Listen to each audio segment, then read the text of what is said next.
एका राजाने ठरवलं होतं, राज्य गेलं तरी चालेल, संपत्ती गेली तरीही चालेल, जंगलात गवताची भाकरी खावी लागली तरीही चालेल, पण झुकणार नाही.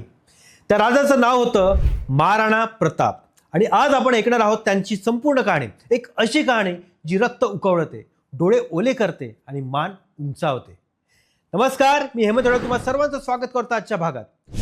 राजस्थानमधील कुंभलगड किल्ला. वर्ष होतं 1540. अरवली पर्वतरांगांमध्ये वसलेला हा किल्ला. त्या दिवशी किल्ल्यावर उत्सव होता, कारण महाराणा उदयसिंग द्वितीय यांना पुत्ररत्न प्राप्त झालं होतं. त्या मुलाचं नाव ठेवलं प्रताप. महाराणी जयवंताबाई यांचा हा पुत्र, सिसोदिया राजपूत घराण्याचा वारस. बालपणापासूनच प्रतापात काहीतरी वेगळं होतं. इतर मुलांसारखा तो राजवाड्यात खेळत बसला नाही. त्याला होतं घोड्याचं वेड, तलवारीचं वेड, शिकारीचं वेड. आणि त्याचे वडील म्हणायचे की हा मुलगा सामान्य नाही आहे. आणि लहानपणापासूनच त्याला युद्धकला, घोडेस्वारी, तलवारबाजी आणि राजकारण यांचं प्रशिक्षण दिलं गेलं. पण नियती त्याच्यासाठी एक मोठी परीक्षा तयार करत होती. एक परीक्षा जी कुठलाही सामान्य माणूस सहन करू शकत नाही. वर्ष 1572. महाराणा उदयसिंग यांचे निधन झाले. प्रताप सिंहासनावर बसला, मेवाडचा 13वा महाराणा म्हणून. वय होतं 32 वर्ष. पण त्या सिंहासनावर बसताना त्यांना माहिती होतं की परिस्थिती किती कठीण आहे ते.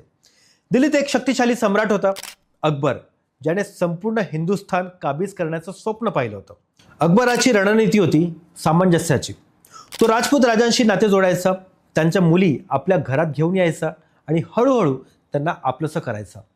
एक एक करत अनेक राजपूत राजे अकबराच्या दरबारात मान झुकवून गेले. आंबेरचे मानसिंह, जयपूरचे राजे, बिकानेरचे राजे सगळे अकबराचे मांडलिक बनले. आणि अकबराला आता फक्त एकच गोष्ट हवी होती, मेवाड आणि मेवाडचा महाराणा. अकबरने वारंवार दूत पाठवले प्रतापकडे. या आमच्या दरबारात, झुका आमच्या पुढे, मेवाड सुरक्षित राहील. पण महाराणा प्रतापांनी प्रत्येक वेळी एकच उत्तर दिलं, मेवाडचा महाराणा कोणाच्याही पुढे झुकत नाही. अकबर जळफळला. त्याने ठरवलं की जर प्रताप शांतपणे येत नाही तर त्याला आणावंच लागेल. राजस्थानमध्ये एक घाट आहे, हळदी घाट. या घाटाची माती पिवळी आहे, हळदीसारखी, आणि म्हणून त्याला म्हणतात हळदी घाट. 18 जून 1576 या घाटाने इतिहास पाहिला, जो इतिहास आजही थरकाप उडवतो. एकीकडे होती मुघल सेना, राजा मानसिंहाच्या नेतृत्वाखाली. अंदाजे 40,000 पेक्षा जास्त सैनिक, हत्ती, तोफा, शिस्तबद्ध घोडदळ. आणि दुसरीकडे होते महाराणा प्रताप, फक्त 20,000 सैनिकांसह. राजपूतवीर, भिल्ल जमातीचे धनुर्धर आणि अफगाण मित्रसेना. संख्येत कमी पण जिद्दीला कमी नाही. आणि प्रतापांसोबत होता चेतक, त्यांचा विश्वासू घोडा. निळसर रंगाचा, वाऱ्यासारखा धावणारा. प्रताप आणि चेतक जणू एकाच जीवाची दोन रूपं. युद्ध सुरू झालं. प्रतापांच्या सैन्याने अरवलीच्या डोंगरी भागाचा फायदा उठवला. त्यांनी मुघल सेनेवर असा हल्ला केला की मुघलांची फळी विस्कळीत झाली. काही वेळापुरतं असं वाटलं की महाराणा प्रताप जिंकतील, पण मुघलांची संख्या जास्त होती. हळूहळू पारडं झुकू लागलं. मेवाडचे वीर एक एक करत पडू लागले. आणि मग घडला तो क्षण जो राजस्थानच्या लोकगीतांमध्ये अजूनही जगतो. चेतकने जखमी अवस्थेत असताना एका हत्तीवरून झेप घेतली आणि जखमी असूनही त्याने आपल्या धन्याला म्हणजे महाराणा प्रतापांना सुरक्षित बाहेर काढले. चेतकने एक 20 फूट रुंद डोंगरी नाला ओलांडला उडी मारून. मुघल सैनिक त्या बाजूलाच राहिले. महाराणा प्रताप वाचले, पण चेतक वाचला नाही. त्या झेपेनंतर थोड्याच अंतरावर चेतक कोसळला. त्याने डोळे मिटले आपल्या धनाला वाचवून. म्हणतात त्या दिवशी महाराणा प्रताप रडले. एका राजाने रडणं, पण हे दुर्बलपणाचं लक्षण नव्हतं.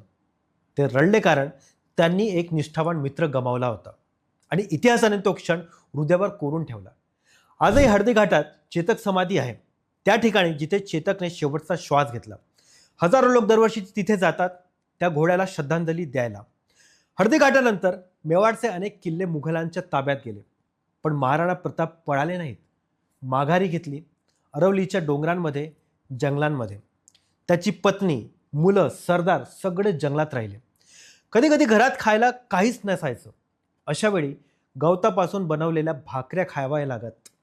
पण महाराणा प्रतापांनी शरणागती पत्करली नाही. अकबराने परत परत दूत पाठवले, या शरण या, मेवाड परत मिळेल. पण प्रतापांनी सांगितलं की मेवाड भिकेत नको, ते आम्ही स्वतः जिंकू. आणि त्या जंगलात एक माणूस आला, भामाशाह, प्रतापांचा विश्वासू सरदार.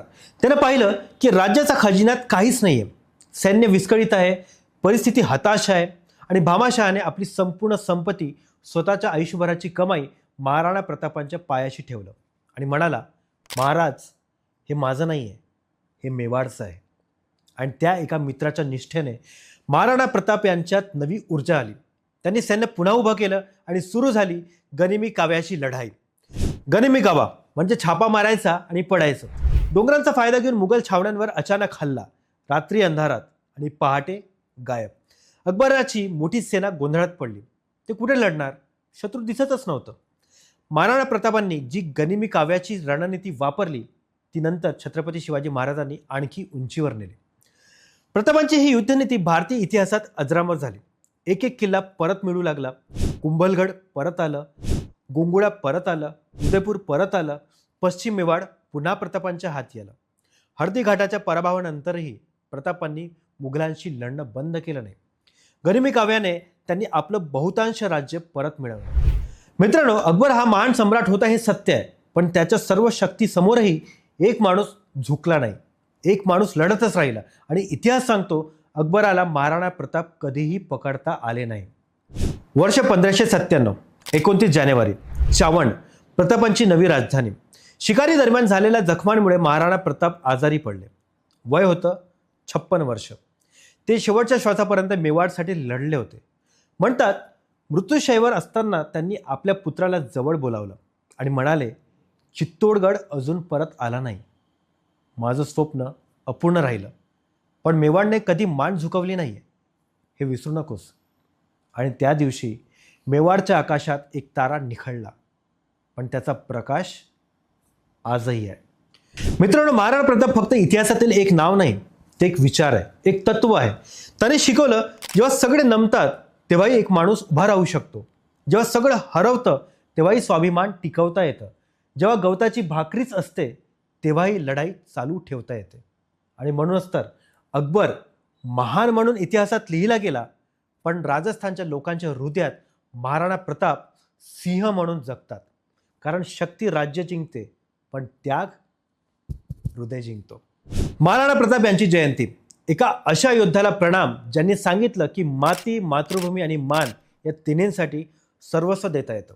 त्यांच्या या कहाणीने तुमच्या मनात काय भावना जागल्या, कमेंट्समध्ये नक्की सांगा. व्हिडिओ आवडला असेल तर लाईक करा, शेअर करा, कारण ही कहाणी जास्तीत जास्त लोकांपर्यंत पोहोचलीच पाहिजे. चला भेटूया पुढच्या भागात. तोपर्यंत काही ना काही वाचत राहा, कारण वाचाल तर वाचाल.